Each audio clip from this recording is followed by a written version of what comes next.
450 वर्ष झाले तरी प्रशांत महाराज ठाकरेंना किंवा आणखीन कोणत्या कीर्तनकाराला म्हणावं लागते, असं कर्तृत्व महाराजांचं आहे.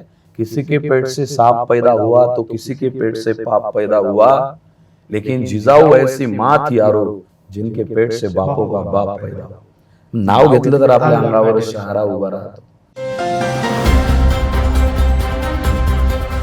नमस्कार, मी अनिकेत देशनीतीमध्ये आपले मनपूर्वक स्वागत करतो. विठ्ठल विठ्ठल म्हणता चित्ती समाधान हरिपाठाच्या या पवित्र भावनेने आजच्या या विशेष संवादाची सुरुवात करत आहोत. आज आपण अध्यात्म, कीर्तन आणि समाज प्रबोधनाच्या माध्यमातून हजारो तरुणांच्या मनावर अधिराज्य गाजवणाऱ्या एका प्रेरणादायी व्यक्तिमत्वासोबत संवाद साधणार आहोत. संतांच्या विचारांचा वारसा जपत नामस्मरण आणि समाज प्रबोधनाची अखंड सेवा करणाऱ्या आपल्या या आजच्या मान्यवरांसोबत आपण आज त्यांच्या बालपणापासून अध्यात्माच्या प्रवासापर्यंत कीर्तन सेवा, समाजकार्य आणि जीवनातील प्रेरणादायी अनुभवांवर मन मोकळा संवाद साधणार आहोत. हरिमुखे म्हणा पुण्याची गणना कोण करी या मंगलमय ओळींसह आपले आजचे विशेष अतिथी हरिभक्त पारायण डॉक्टर श्री प्रशांत महाराज ठाकरे यांचे मी मनपूर्वक स्वागत करतो. दादा, आपले स्वागत आहे. धन्यवाद. मला आता सुरुवातीपासून तुमच्याकडनं जाणून घ्यायचं आहे की आपल्या बालपणापासून अध्यात्मापर्यंत आजचा जो दिवस आलेला तुमच्या आयुष्यातला, ती सुरुवात कशी झाली आणि काय विचार घेऊन तुम्ही अध्यात्माच्या मार्गावर आलेत? सुरुवात तशी आमच्या कुटुंबामध्येच आध्यात्मिक वातावरण होतं. माझा जन्मगाव अकोला जिल्ह्यामध्ये एक छोटंसं मोरगाव काकड म्हणून छोटं गाव आहे. तर आमच्या वडिलांकडून आणि आईकडून दोन्हीकडून वारसा मिळाला. त्याच्यात विशेष गोष्ट एकच आहे की आमचे वडील आणि आईकडचे आजोबा हे दोघंही खूप चांगल्या आध्यात्मिक वातावरणामध्ये होते. म्हणजे माझे आजोबा भागवताचार्य बळीराम महाराज धोड कीर्तनकार आहेत, उत्तम, आळंदीला वगैरे त्यांचं शिक्षण झालेलं आहे. तो संप्रदायाचा वारसा. आणि माझे वडील वंदनीय राष्ट्रसंत श्री तुकडोजी महाराजांची सामुदायिक प्रार्थना, ध्यान आणि एकूणच आमच्या गावामधल्या वातावरणामध्ये असल्यामुळे एक हे आपल्या विदर्भामध्ये राष्ट्रसंत तुकडोजी महाराजांनी जो मानवतेचा विचार मांडला तो आणि संप्रदायाचा विचार, वारकरी संप्रदायाचा, हे दोन्ही मिळून माझ्या नशिबी आले. हे भाग्य आहे माझं. तिथून सुरुवात झाली. आमच्याकडे एक सुसंस्कार शिबिर व्हायचं.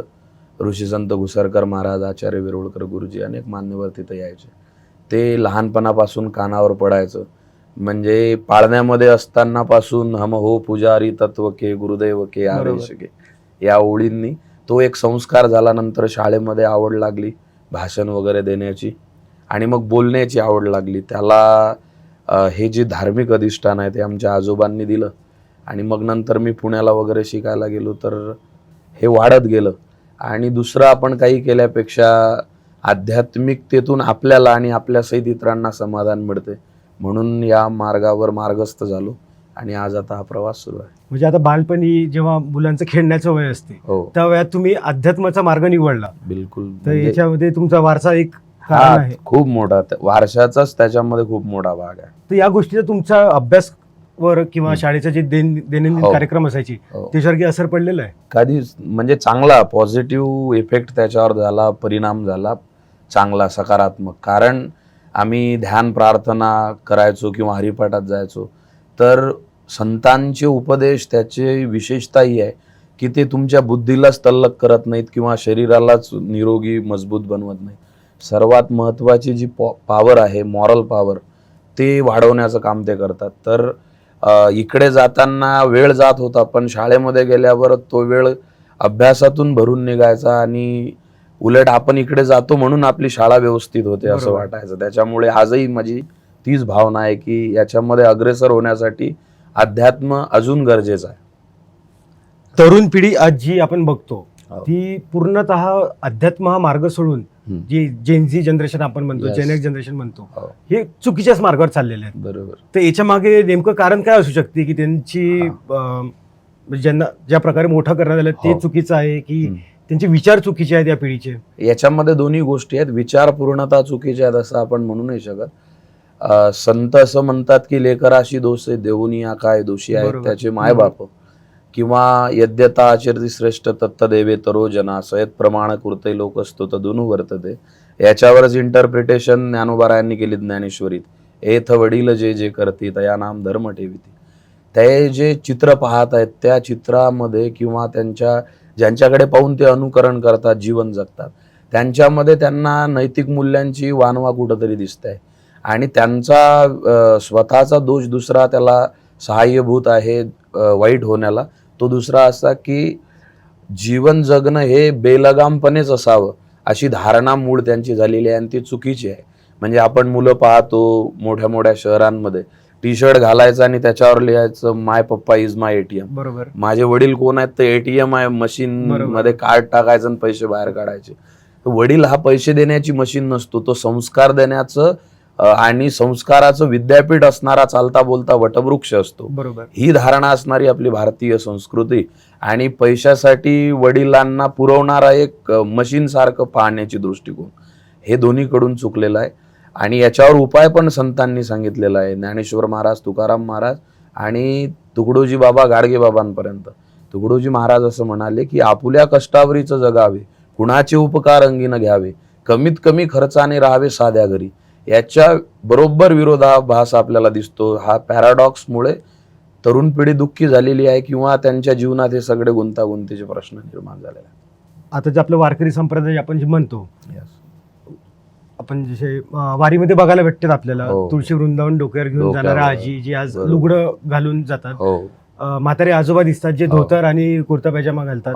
ती पिढी असं वाटते का तुम्हाला की शेवटची पिढी आहे म्हणून, की पुढच्या येणाऱ्या काळात आपल्याला ते लोक जे जुने आहेत समजा ते परत बघायला भेटतील का, असे जे देवासाठी इतके लोक ते लोक नाही बघायला मिळणार आपल्याला. पण आपण पूर्णतः असं नाही म्हणू शकणार की जसं धोतर घालणारे आजोबा दिसत नाहीत किंवा लुगडं परिधान करणारी आजी दिसत नाहीत म्हणून हा वारसा चालणार नाही.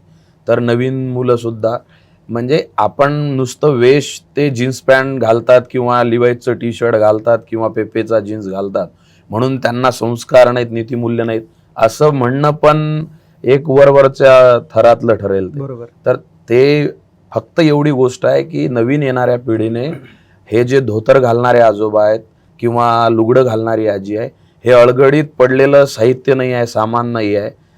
ते फार मोठं म्हातार पण नव्हे, ते भांडार पुस्तकांचे हे म्हणून त्यांच्याकडे पाहावं.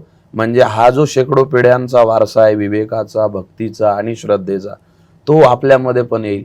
म्हणजे वरचे कपडे कोणतेही असले वेश तरी त्यांच्या हृदयात जर हा संस्कार असला तर ते अधिक चांगलं होईल. या दृष्टीनं त्यांनी पुढे जावं असं मला वाटतं. तुम्ही आता बरेच कीर्तन वगैरे करत असतात, तर कीर्तन करताना असा कुठला प्रसंग घडलाय का की ज्याचा तुम्हाला अजूनपर्यंत म्हणजे आठवले की अंगावर काटा येतो? हो, असे तर खूप प्रसंग घडले, पण 2 प्रसंग माझ्या आयुष्यामध्ये असे घडले. पहिल्यांदा राष्ट्रसंत तुकडोजी महाराजांच्या पुण्यतिथी महोत्सवात मी कीर्तन करत होतो.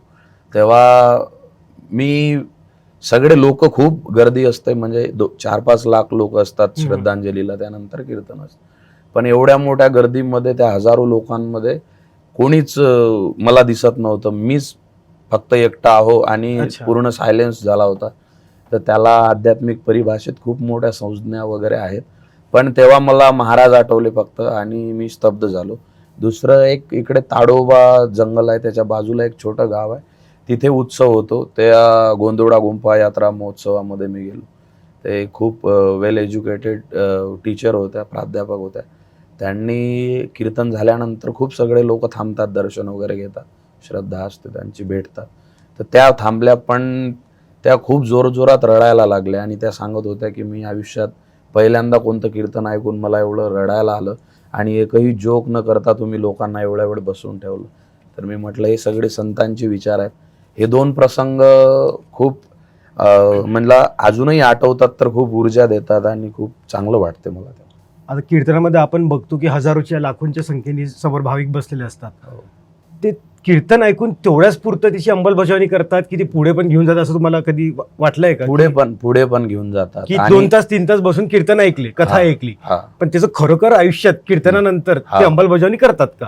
करतात. आणि मी तर असं म्हणतो, जे कीर्तन ऐकून 3 तासानंतर काही होत नसेल ते कीर्तन नाही. मी कीर्तनातून पण दररोज बोलतो, it's not entertainment, it's enlightenment of your life, your society. कीर्तन हे मनोरंजनाचं साधन नाही, ते जीवन प्रकाशमान करण्याचं माध्यम आहे. बरोबर. संतांनी कीर्तन चांग होय अंग हरिरूप म्हटलं आणि नेतात लोक पुढे. म्हणजे आम्ही 7 दिवसाचा सप्ताह करतो. बऱ्याच लोकांना बाह्य दृष्टीनं पाहताना वाटते की शिवमहापुराण, भागवत कथा याने काय होणार आहे, अंधश्रद्धा वाढणार आहे. पण जिथे भागवत कथा झाल्या, गोंदिया जिल्ह्यामध्ये चिचेवाडा नावाचं गाव होतं, 5 वर्ष आधी लोक दारू पिऊन पडलेले असायचे. 2 वर्ष तिथे कार्यक्रम झाला. 3ऱ्या वर्षी जिल्ह्यातून पहिला निर्मल ग्राम पुरस्कार त्यांनी मिळवला. हे एक बेसिकली उदाहरण. असे तर कितीतरी गाव आहेत. जसं आधी मी इकडे गोंदिया जिल्ह्यामध्ये जायचो तर लोक डोक्याला अक्षदा लावायचे. ते लावलेल्या अक्षदा तांदळाच्या खाली पडायच्या, त्याच्यावरून पाय देऊन लोक जायचे. अच्छा. मी म्हटलं तुम्ही हे इथं डोक्याला लावल्यापेक्षा, अक्षद डोक्याला लावल्यापेक्षा अक्षदांच्या लावण्यामध्ये थोडं डोकं लावा, त्या गोळा करा. मग आम्ही एक एक वाटी आणायला लावायचो प्रत्येक माता भगिनींना. ते एका पोत्यामध्ये आम्ही गोळा केल्या आणि 10-12 वर्ष झाले त्या गोष्टीला. आणि एका गावातल्या सगळ्यात गरीब व्यक्तीचा शोध घ्यायला लावला. सरपंचांना म्हटलं की सरकारी सर्वे करतात असा नका करू, एकदम खरोखर सांगा की कोणाला गरज आहे. मग त्यांनी सांगितलं. त्या व्यक्तीला आम्ही ते प्रसाद म्हणून दिलं.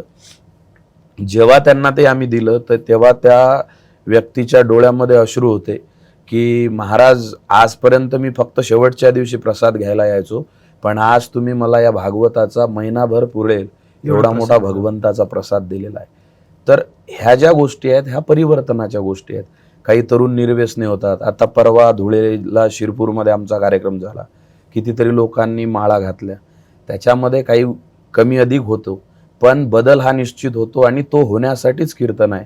हे कीर्तनकारांनी सुद्धा लक्षात घ्यावं आणि जनतेनं सुद्धा लक्षात घ्यावं, असं सांगण्याची वेळ आलेली आहे. आता तुम्ही बोललेत माळा घातल्यात म्हणून बऱ्याचशा तरुण पिढीने. Yes. माळा घालण्याचं एक आध्यात्मिक म्हणजे त्याच्या मागचं काय रिझन काय बेसिक?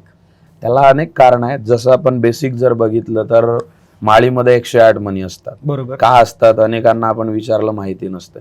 तर साधारणतः त्याचं असं आहे की 27 नक्षत्र असतात, त्याच्यामध्ये 4-4 चरण असतात. 27 × 4 = 108 होतात.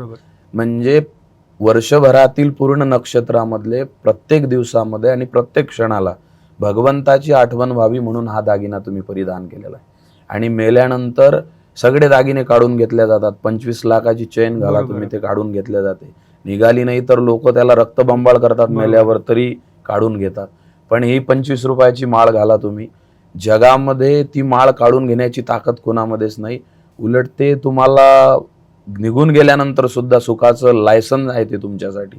हे त्याचं आध्यात्मिक रिझन आहे. दुसरं, तुळशीचा आणि आपल्या शरीरशास्त्राचा संबंध आहे. नाड्या व्यवस्थित राहतात आपण या दृष्टीने जर बघितलं तर.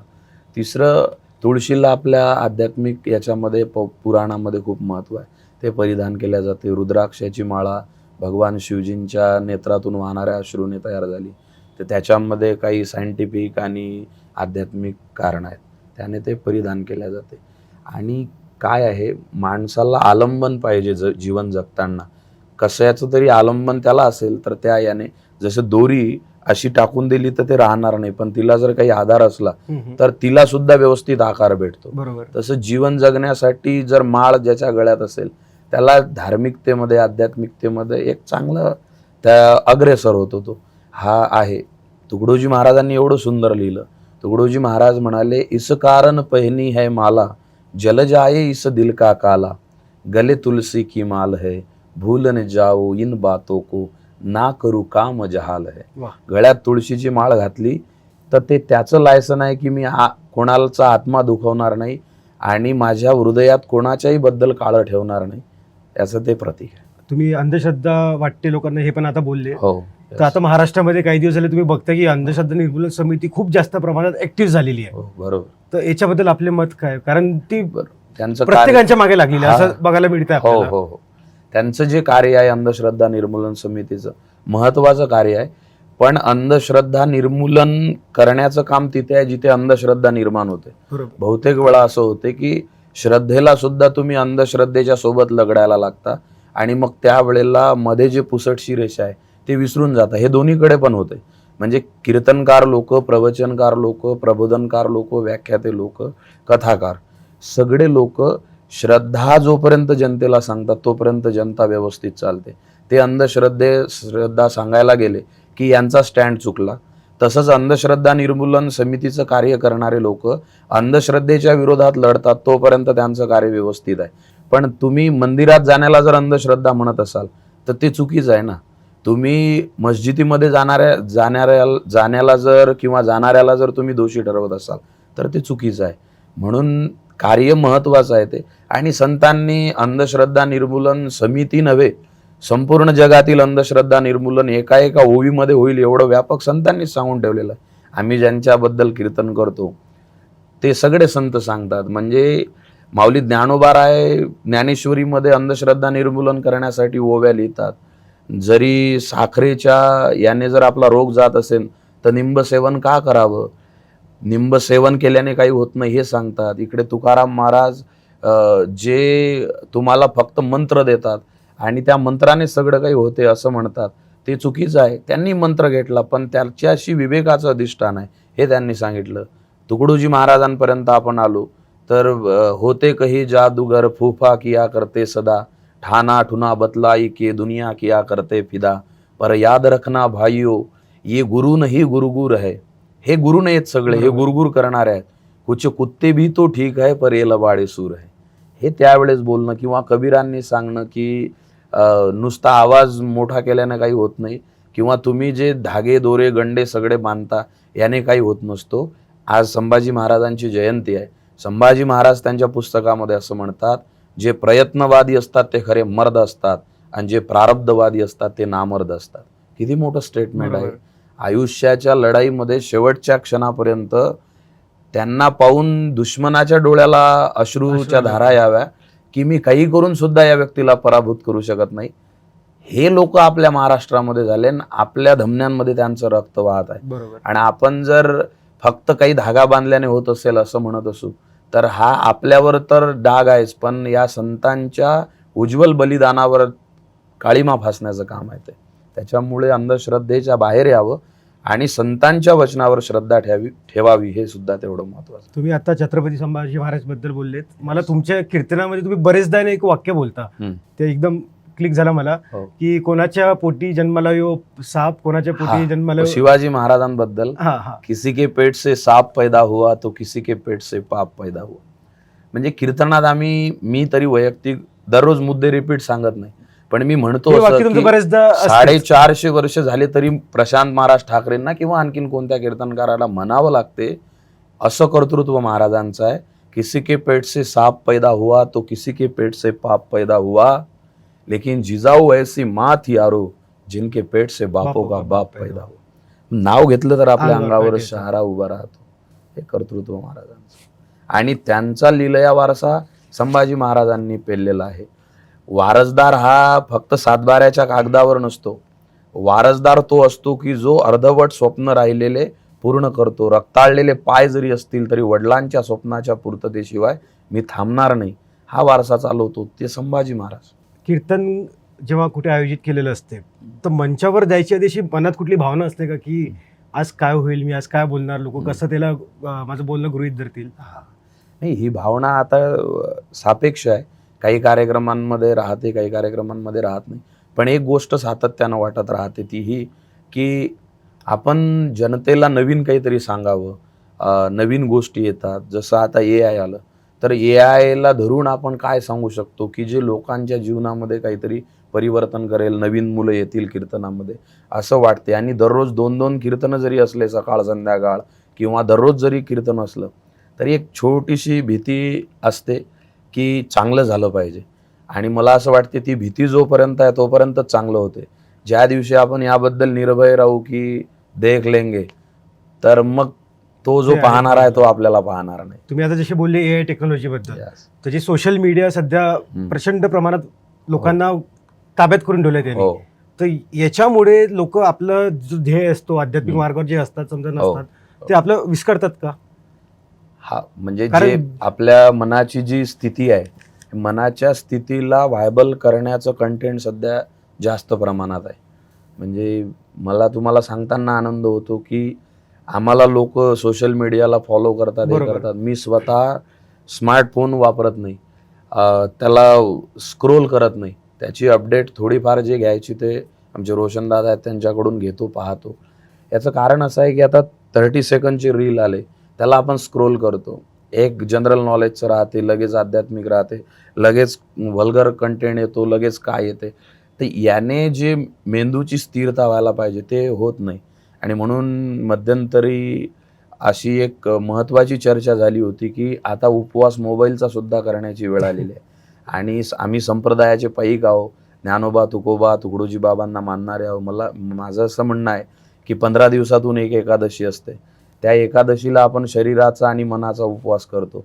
तर तसंच 15 दिवसातून एक दिवस जर आपण मोबाईलचा उपवास केला तर आपला आत्मासुद्धा बळकट होईल आणि एकादशीप्रमाणे आपलं जीवन जसं सुंदर होते एकादशीने, तसंच आपली लाईफस्टाईलसुद्धा सुधारेल. आता तुम्हाला पण कल्पना आहे डिजिटल याच्यामध्ये नवीन आता फार्म हाऊस किंवा बरोबर. जागा निघाल्या की तिथे तुमच्या मोबाईलला टावर नसतं, बरोबर. तुम्हाला लाईट नसते. म्हणजे निसर्गाच्या तुम्ही अधिक जवळ जावं आणि स्वतःला अध्यात्म म्हणजे काय? अध्यात्म म्हणजे आत्म, आत्म्याकडे प्रवास जो घेऊन जातो त्याला अध्यात्म म्हणतात. तर तिकडे अग्रेसर होणं गरजेचं आहे. सोशल मीडियातून त्याच्यापासून आपण थोडं दूर जात आहोत. तर जवळीक आपल्या स्वतःशी साधण्याची गरज आहे. होईल ते पण. आता जसे तुम्ही तुमचं शिक्षण पुण्यावरून केलं, हां. तर त्या वयात ज्या वयात तुम्ही कॉलेजला होते पुण्याला, हो. तर तुमची जी मित्रमंडळी होती, हो. तुम्ही एकदम दुसऱ्या ट्रॅकवर होते, ते हां. वेगळ्या ट्रॅकवर समजा, तर तेव्हा हो. असं वेगळं नाही वाटायचं का त्यांच्यापेक्षा काही, की त्यांनी नाही. कधी तुमचं असं बोलले असतील तुम्हाला अशा काही नाही, प्रसंग? असं सुरुवातीला व्हायचं एकदम मी छोटा होतो तेव्हा. ॲक्च्युली मी कीर्तन 6व्या वर्गात होतो तेव्हापासून करतो. अच्छा. म्हणजे ती आवड एवढी होती सर, की आम्ही असं स्वतःच आपण सतरंजा ठेवायच्या गावच्या मंदिरापुढे आणि तेव्हा लोक ऐकायला येत नव्हते. मी म्हणायचो या बसा तुम्ही, मी कीर्तन करतो. मग ते गावामध्ये छोटा मुलगा, चालून जायचं, बरोबर. अरे असं कुठं कीर्तन असते का? ते जीवनाचे टप्पा आहे तो सुद्धा महत्त्वाचा आहे, त्यातूनच पुढे जायचं असते. पण त्याच्यानंतर मित्रमंडळी वगैरे उलट सन्मान द्यायचे, महाराज महाराज म्हणायचे. आणि कॉलेजमध्ये कोणतं अँकरिंग करायचं असेल, कार्यक्रम असेल तर सन्मानानं बोलवायचे. त्याच्यामुळे कधी हे वाटलं नाही. उलट जे वेगळ्या फील्डमध्ये गेले माझे मित्र, मला त्यांच्याबद्दल जसा स्वाभिमान वाटतो, अभिमान वाटतो, तसं त्यांना पण माझ्याबद्दल वाटते. आता रिसेंटली माझा एक मित्र आहे, त्याने मला असा खूप सभ्य भाषेत मेसेज लिहून पाठवला, सन्माननीय महाराज तुमच्याशी बोलणं नाही आणि मला आता मी टीचर आहो, मी आणि माझा मित्र तुमचे रील पाहतो आणि आता येत्या उन्हाळ्यामध्ये तुम्ही आमचा क्लास घ्या आणि भाषण देणं मला शिकवा. तुम्ही म्हटलं त्याला एवढी फॉर्मॅलिटी कशासाठी आहे? म्हणजे त्यांना पण छान वाटते, आपल्याला पण छान वाटते. फील्ड कोणती आहे ते महत्त्वाचं नाही, आपण कार्य कोणतं करतो ते महत्त्वाचं आहे. महाराज फील्डमध्ये आहे म्हणजे खूप श्रेष्ठ आहे असं नाही, किंवा आणखीन कोणत्या रेप्युटेड जॉब करतो म्हणून श्रेष्ठ आहे असं नाही. तुम्हाला कल्पना असेल, अब्राहम लिंकन पहिल्यांदा उभे राहिले तर लोक त्यांना चिडवायला लागले. तेव्हा लिंकनना लोक म्हणायचे अब्राहमला की तुझा बाप जोडे शिवायचं काम करायचा, तुला कल्पना आहे का? तेव्हा अब्राहम लिंकन म्हणाले की माझा बाप जोडे शिवायचंच काम करायचा, पण त्यानं असे जोडे शिवलेले आहेत की तुमचा जोडा फाटून गेला पण त्यानं मारलेली शिलाई गेली नाही. तसं मी सुद्धा देशासाठी जे काम करेल ते तुमच्या स्मरणात राहील, पिढीच्या लक्षात राहील असं करेल. म्हणून मला असं वाटतं कीर्तनकार राहून सुद्धा बाकीच्या क्षेत्रांना प्रभावित सकारात्मक दृष्टीने करता येते, ते महत्त्वाचं आहे. आता जसं हरिपाठ हा खूप कालावधी आधी लिहिला गेलेला आहे, बरोबर. आजच्या काळात जर हरिपाठ लिहायची वेळ पडली असती, हो. तर तुम्हाला असं काय वाटतं की त्यात काय काय पॉइंट्स, म्हणजे कुठल्या गोष्टींशी जास्त रिलेटेड लिहायची गरज पडली असती? नाही, गरज तर तशी भरपूर पडली असती, पण आता 750 वर्ष अगोदर माऊली महाविष्णू ज्ञानोबरायांनी हरिपाठ लिहिला. रिलेव्हन्स आजही आहे. बरोबर. जर रिलेव्हन्स नसता तर मंदिरात झाला नसता. रिकामा अर्ध घडी राहू नको, अर्धचरण आहे फक्त हरिपाठामधलं. बरोबर.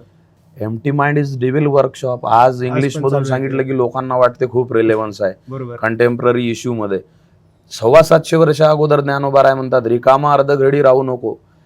म्हणजे तू जर रिकामा राहिला तर तुझ्या मनात भूताचा कारखाना तयार होईल. हे आजच्या काळामध्ये 100% रिलेव्हन्स आहे. तर आताच्या काळात हरिपाठामध्ये कोणत्या गोष्टी ऍड केल्या पाहिजे याच्यापेक्षा हरिपाठानुसार आताच्या काळात आपण वागणं शिकलं पाहिजे, हे महत्त्वाचं आहे. आता तुम्ही कीर्तनामध्ये लोकांना सांगत असणार की नामस्मरण करा, हरिपाठ ऐका, देवाचे नामस्मरण करा. बरोबर. कधी असा अनुभव आलाय का की जे एखादी व्यक्ती तुमचं ऐकून त्यांनी नामस्मरण केले आणि त्यांना अनुभव आला आणि ते तुम्हाला सांगायला आलेत? हा, भरपूर वेळा आमचे काही मी सांगत असतो, तुम्हाला जे प्रिय आहे तुकड्या दास कहे स्वभाव, श्री गुरुदेव से मंत्र ली जाओ. संतांनी खुला मंत्र दिला किंवा वारकरी संप्रदायात रामकृष्ण हरी विठ्ठल केशव, बरोबर, तो मंत्र तुम्ही म्हणा, म्हणजे मंत्रोच्चार करा, म्हणजे जप करा.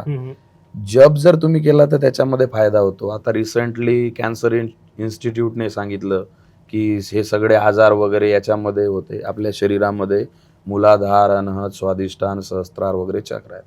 तर असं आम्ही सांगतो आणि मग त्याच्यानंतर लोक ऐकून हे करतात, तर अनुभव येतात. जसा आमचा एक मित्र होता, त्या मित्राला खूप एकटेपणा जाणवायचा, तो एकटा राहायचा. पण त्यानं ज्या वेळेला जप किंवा नामस्मरण करायला सुरुवात केली तर खूप सगळा बदल झाला. हरीच्या नामस्मरणाने हरीचे तेज ये अंगी. आपण पाहतो आज मरगळलेले चेहरे आहेत तरुणाईचे, बरोबर. किंवा सगळं म्हणजे शृंगार केला म्हणजे चेहरा शोभून दिसतो असं नाही. नामस्मरण करणारा व्यक्ती जो आहे त्याच्या डोळ्यामध्ये, त्याच्या चेहऱ्यावर एक तेज आणि समाधान पाहायला मिळते. त्याने होते आणि लोक सांगतही येतात तसं. आणि आपण जेव्हा आचरण करून सांगतो तेव्हा त्याचा जास्त परिणाम होतो. संत तुकाराम महाराज किंवा ज्ञानेश्वर माऊली यांच्या कोणत्या ओळी आहेत ज्या तुम्हाला आयुष्यात सर्वाधिक प्रेरणा देतात? खूप ओळी आहेत अशी तशा. एखादी? तुकाराम महाराजांचे बद्दल सांगायचं झालं, त्यांचा अभंग, तुकाराम महाराजांचा एक अभंग आहे. ओले मूळ भेदी खडकाचे अंग, अभ्यासाशी सांग कार्यसिद्धी, असाध्य ते साध्य करिता सायास, कारण अभ्यास तुका म्हणे. जी गोष्ट अस्तित्वात येणं अशक्यप्राय वाटते तुम्हाला, ती सुद्धा अस्तित्वात आणायची असेल तर अभ्यास एक शस्त्र तुमच्याकडे आहे. एक पोरगा शाळेच्या बाहेर बसायचा, कानात शब्द यायचे नव्हते, त्याच्या ऐकू नव्हते देत लोक, त्याला शाळेत जाऊ देत नव्हते, बंडीत बसू देत नव्हते. त्याचं पाऊल सड्यावर पडले तर लोक सडा सारून टाकायचे आणि पुन्हा सडा टाकायचे. तो पोरगा कानाला हात लावून शाळेच्या बाहेर बसला, त्यानं अभ्यास केला, एवढा अभ्यास केला की एक मुलगा त्याच्याकडे घेऊन आला वडील, आणि त्यानं सांगितलं की बाबासाहेब, तुमच्यासारखं माझ्या पोराला बनायचं आहे, तुम्ही याला अभ्यास कसा करावा सांगा. बाबासाहेबांनी त्या पोराचा हात हातामध्ये घेतला आणि त्याचा हात असा खुर्चीच्या सरफेसवर जिथे ते बसलेले होते लाकडाच्या तिथे फिरवायला लावला आणि त्याला विचारलं, बाळा तुला काय वाटते? तो पोरगा घाबरत घाबरत म्हणाला, बाबासाहेब ही खुर्ची सगळी सपाट आहे, पण मध्ये कुठंतरी या लाकडी निर्जीव खुर्चीला गड्डा पडलेला आहे. बाबासाहेब म्हणाले, गड्या, बहुजनाच्या पोराला मोठं व्हायचं असेल तर 1 तास 2 तास 4 तास अभ्यास करून भागणार नाही. निर्जीव लाकडी खुर्चीला गड्डा पडेपर्यंत आपण अभ्यास केला पाहिजे. इतिहास बदलला इतिहास. One signature can change your life. Symbol of knowledge म्हणून पुतळा बसला बाबासाहेबांचा. हे अभ्यासानं शक्य आहे. हे सांगणारे तुकाराम महाराज आहेत. किंवा जगाच्या सगळ्या कॉन्स्टिट्यूशनचा अभ्यास केल्यानंतर बाबासाहेबांना मूकनायकवर लिहावंसं वाटते की काय करू आता धरून या भीड, निशंक हे तोंड वाजविले. हे तुकाराम महाराजांची ओवी आहे. हे तुकाराम महाराज आहेत. आणि ज्ञानेश्वर महाराजांच्या ज्ञानेश्वरीबद्दल तर मी असं म्हणतो, कीर्तनात पण बोलतो की मी खूप डिग्र्या मिळवल्या, किंवा माझ्यापेक्षा हजारो डिग्र्या मिळवणारे अजून आहेत. डिग्री मिळवणं ही काही आजच्या काळातली मोठी गोष्ट नाही. Degree just piece of paper. Education seen your behaviour. शिक्षण हे जगण्यातून, वागण्यातून दिसते. पण मी असं म्हणतो की तुम्ही 17,000 डिग्र्या मिळवा, ज्ञानोबारायांच्या एका अक्षराची बरोबरी आपण करू शकत नाही. ते ज्ञानेश्वर महाराज आहेत. म्हणजे काय प्रतिभा आहे माऊलींची. आपण जन्माला आलेले शब्द वापरतो, माऊलींनी शब्द जन्माला घातले. शब्द जन्माला घातले म्हणूनच ते माऊली बनले. आणि ज्ञानेश्वर महाराजांच्या बोलण्यामध्ये जो गोडवा आहे त्या किंवा वक्रोक्ती आहे ती स्वतः अनुभव घेतला तर रात्री 12 वाजता 1 वाजता आपण थक्क होऊन जातो. ज्ञानेश्वर महाराज असं म्हणाले की ओळगा शारंग धरू, नाहीतर संसारू जाईल लया. हे सगळं जग जे आहे हे मृगजळवत लयाला जाणार आहे, शेवटाला जाणार आहे. राहणार काय आहे? फक्त तुम्ही केलेले सत्कर्म आणि तुम्ही स्वतःला जाणण्याचा केलेला प्रयत्न. मला असं वाटते जीवन जगण्यासाठी एवढी गोष्ट भरपूर आहे. आता जी येणारी पिढी आहे यांच्यापर्यंत वारकरी संप्रदाय हे पोहोचण्यासाठी आपल्याला काय गरजेचं वाटतं सध्या? येणाऱ्या पिढीचे नवीन आयुध जे आहेत, नवीन साधनं जे आहेत, म्हणजे सोशल मीडिया. तर लोक ओरड करत असतात, आमच्यासारखे काही ओरड करतात की पिढी बिघडली. आपण असं म्हटल्यापेक्षा त्यांचे जे साधन आहे त्या साधनामधून चांगला कंटेंट कसा त्यांच्यापर्यंत पोहोचवता येईल ते करावं. दुसरं नुसतं हा कंटेंट पोहोचून काही होणार नाही. कन्स्ट्रक्टिव्ह वर्क जे आहे, रचनात्मक कार्य, ते काय करता येईल ते पाहावं. जसं वारी आहे, वारीमध्ये विवेकवादी लोकांनी यावं, चांगल्या लोकांनी यावं, सगळ्यांसाठी खुला व्यासपीठ आहे. तर तिथपर्यंत जावं, आमच्यासारख्या कीर्तनकारांनी त्यांना सांगावं. असे अनेक उपक्रम करता येतील. सगळ्यात महत्त्वाचा उपक्रम मला असं वाटते की आपण जिथे राहतो त्याच्या सर्कमटन्स जो आहे, परिसर जो आहे, प्रभावित क्षेत्र जे आहे, याच्यामध्ये लोकांना आपल्याकडे पाहून तशा पद्धतीचं जीवन जगण्याचा हेवा निर्माण व्हावा, असं जीवन जगावं, म्हणजे सगळी पिढी हळूहळू त्याच्यामध्ये येईल. आणि सध्याचे महाराष्ट्रामध्ये आपण बघतोय की बरेचसे, महाराष्ट्र म्हटल्यापेक्षा अख्ख्या भारतामध्ये बरोबर. बरेचसे बंधू बाबा चर्चेत आहेत सध्या. हो. खूप काही प्रकरण उघडकीस आलेले आहेत. हो. तर याच्यामुळे जो खरा वारकरी संप्रदाय आहे हम्म. याच्यावर पण बोटं उचलल्या जातात, प्रश्न विचारले जातात. अगदी. याच्याबद्दल आपले मत काय? खरा संप्रदाय जो आहे त्याच्यावरती बोटं उचलण्याचं कारण एकच आहे की सामान्य जे लोक असतात ते सामान्य लोक चिन्हांना पाहून लोकांकडे येत असतात. जसं मी धोतर घातलं, फेटा बांधला किंवा हा वेश परिधान केला तर कोणीतरी महाराज आहे असं पाहिलं जाते. संतांनी दोन गोष्टी सांगितल्या, एक चिन्ह सांगितलं आणि दुसरं लक्षण सांगितलं. तर सोपी गोष्ट आहे, ज्याच्यामध्ये तुम्हाला चिन्ह दिसतात महाराजचे त्याच्यामध्ये लक्षण आहेत का ते बघा तुम्ही. बरोबर. म्हणजे तो वागत असताना जसा डोक्याला टिळा आहे, पण डोक्याला ज्याच्या टिळा आहे, चंदन लगा तो क्या हुआ वंदन करे नाही प्रेम से, बरोबर. तो प्रेमानं वंदन करणारा आहे का बघा. किंवा प्रवचनातून जो सांगतो की भगवान सब कुछ बराबर करेगा आणि भगवान की भक्ती करो, श्रद्धा से पूजन करो, एवढं सांगते. पण याच्यानंतर खाली उतरल्यावर तुम्ही जर भेट घेतली तर त्याच्यानंतर तो सांगतो का की तुम्हारा भला होने के लिए मेरे पास ही आना पडेगा. म्हणजे चिन्ह आणि लक्षणं दोन गोष्टींची हे सगळी कसरत आहे. तर चिन्ह दिसल्यानंतर लक्षणं दिसतात का हे बघा. जसं संत म्हणतात की गळ्यामध्ये माळ असावी, हे चिन्ह झालं. पण तेच संत सांगतात की जो मनाने निर्मळ आहे, वाणीने रसाळ आहे, असा माणूस म्हणजे माळकरी माणूस आहे. तर तो मनाने आणि वाणीने रसाळ आहे का, निर्मळ आहे का, हे आपण बघितलं पाहिजे. लक्षण आहे संप्रदायामध्ये, कोण्याही जीवाचा न घडो मत्सर, वर्म सर्वेश्वर पूजनाचे, हे लक्षण आहे. जीवन जगताना तो मत्सराने बोलतो का, एका पंथाला दुसऱ्या पंथाच्या विरोधात भडकवू स्टेटमेंट देऊन पेटवून उठवतो का, हे आपण बघितलं पाहिजे. आणि खरा संप्रदाय बदनाम ज्यांच्यापासून होतो ते लोक म्हणजे संप्रदाय नाहीत, हे सामान्य लोकांनी लक्षात घ्यावं. संप्रदायावर निष्ठा ठेवावी. ज्ञानेश्वर महाराज, तुकाराम महाराज, गाडगे बाबा, तुकडोजी बाबा, नामदेव महाराज आदी करून निळोबाराय सर्व प्रणालीतली संत आहेत, यांच्या वचनावरती, शब्दावरती विश्वास ठेवा. आजकाल आपण गुन्हेगारी बघितली किती प्रचंड प्रमाणात वाढत आहे. तरुण पिढी ही 70 ते 80% डिप्रेशनमध्ये असते आणि स्वतःच डिक्लेअर करतात की आम्ही डिप्रेशनमध्ये ही टर्म जी आहे ही आपल्या पिढीत आपण कधी ऐकली नव्हती. डिप्रेशन काय असतं बरोबर, फक्त अर्थ माहित होता पण आपण कधी ऐकलं नव्हतं. आजकाल प्रत्येकाच्या तोंडी डिप्रेशन हा शब्द असतो. तर याच्या मागे काय, आपल्या मागे अनेक कारण आहेत. म्हणजे एखादं ध्येय आपण ठरवतो, त्या ध्येयावर पोहोचण्यासाठी किती धावलं पाहिजे याला मर्यादा आहे. जिंदगी की दौड़ में दौड़ कर आखिर करना क्या है, अगर यही है जीना तो फिर मरना क्या है.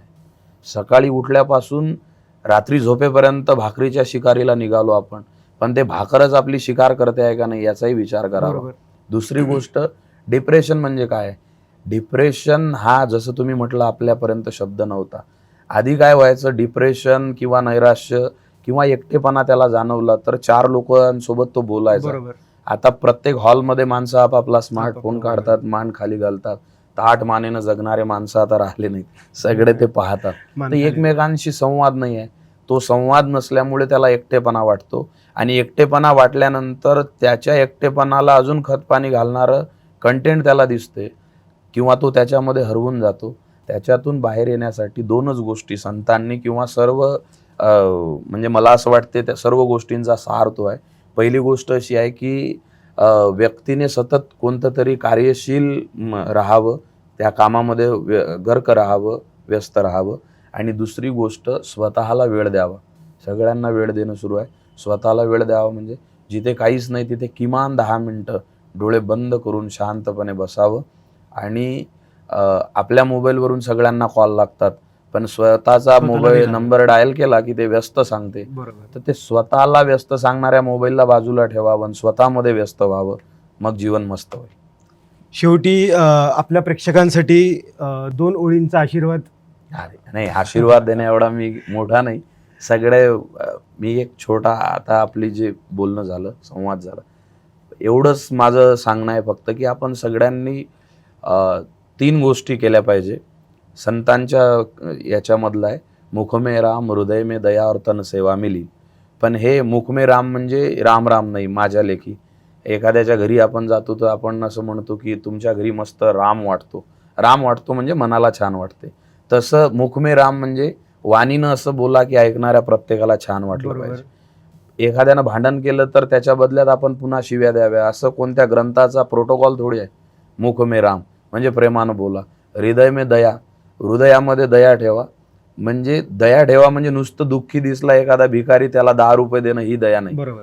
दया म्हणजे दया तिचे नाव भूतांचे पालन, तुकाराम महाराज म्हणाले. अनिक निर्दालन कंटकांचे.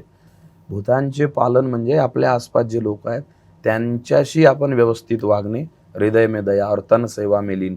आणि 24 तासातले 2 मिनिटं तरी आयुष्यात असे आले पाहिजे की त्या 2 मिनिटामध्ये आपण काहीही अपेक्षा न करता कुणाची तरी 2 मिनिटाची सेवा केली.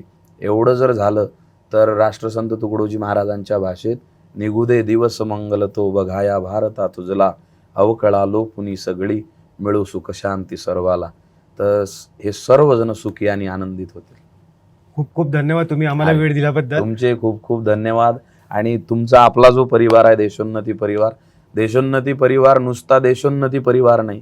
मी लहानपणी जे वाचायचो देशोन्नतीमध्येच एक आत्मोन्नती पुरवणी बरोबर, यायची. बरोबर. त्याच्यामध्ये मी लेख पण लिहिलेले आहेत. अच्छा. तर देशोन्नती ही नुसती देशोन्नती नाही, ती आत्मोन्नती सुद्धा आहे. आणि त्याची एक छोटी पुरवणी म्हणून आजचं हे संवाद आपण आयोजित केला. खूप खूप तुमचे धन्यवाद, आभार, खूप खूप परिवाराचे धन्यवाद. आभार. आजचा हा संवाद म्हणजे केवळ मुलाखत नव्हती, तर विचार, अध्यात्म आणि जीवनाला नवी दिशा देणारा एक सुंदर प्रवास होता. नामातच शक्ती, नामातच भक्ती आणि नामातच जीवनाचा खरा आनंद दडलेला आहे. या सुंदर विचारांसह आजच्या संवादाचा समारोप करतो. मी अनिकेत. लवकरच आणखी एका प्रेरणादायी व्यक्तिमत्वासोबत भेटूया. तोपर्यंत नमस्कार.